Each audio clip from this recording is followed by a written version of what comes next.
ആവാസ വ്യവസ്ഥ അതൊരു ഭയങ്കര പ്രശ്നം വരും. എന്നിട്ട് ആളുകൾ ഇങ്ങനെ അന്തം വിട്ട് നിൽക്കുക. എന്താണ് ഈ ആവാസ വ്യവസ്ഥ?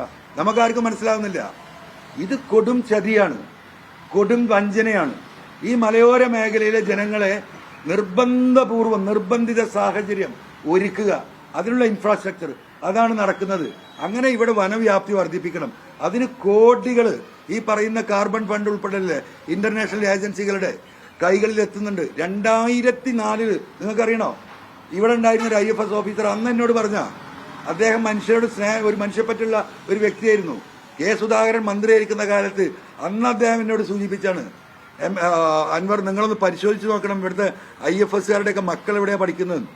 2004 ഇവരുടെ ശമ്പളം എത്രയാ? 20,000 തൊട്ട് 25,000 രൂപ ശമ്പളമാണ്. അന്നത്തെ കാലത്ത് നിങ്ങൾ എഴുതി വെച്ചോ, പരിശോധിച്ചോ. ഈ കേരളത്തിലുള്ള IFSകാരുടെ പലരുടെയും മക്കൾ ലണ്ടനിലും അമേരിക്കയിലാണ് പഠിക്കുന്നത്. ഇന്ന് നമ്മളെ നാട്ടുകാരെല്ലാവരും പോകുന്നുണ്ട്. അങ്ങനെ ഇതിന്റെ പിന്നിൽ വലിയ ഒരു ലോബിങ് എന്നുണ്ട്. ഇവരുടെ സുഖവാസ കേന്ദ്രങ്ങളാണ് ഫോറസ്റ്റ് ഗസ്റ്റ് ഹൗസുകൾ. നിങ്ങൾക്കറിയില്ലേ? നിങ്ങൾ ആരെയും പോയിട്ടുണ്ടോ?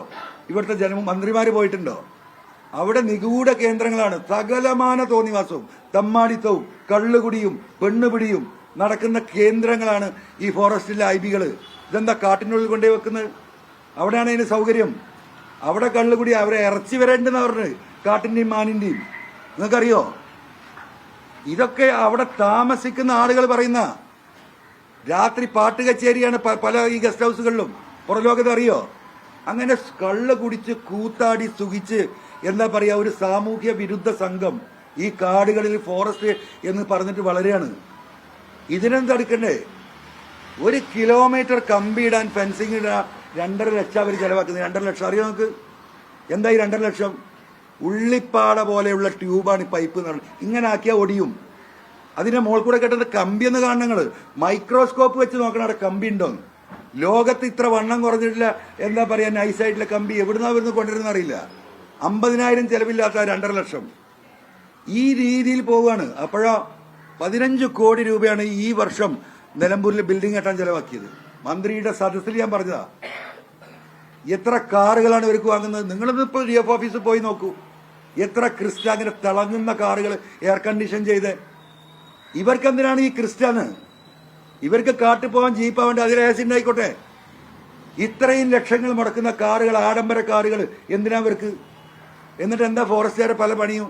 നിലമ്പൂരെന്ന് സ്വകാര്യത്തിൽ നിങ്ങൾ പോയി നിങ്ങളുടെ ക്യാമറയിട്ട് ഇരുന്നറിയും. ഇവർക്ക് പച്ചക്കറി വാങ്ങാൻ ഒരു ബീറ്റ് ഓഫീസർ പോകണം.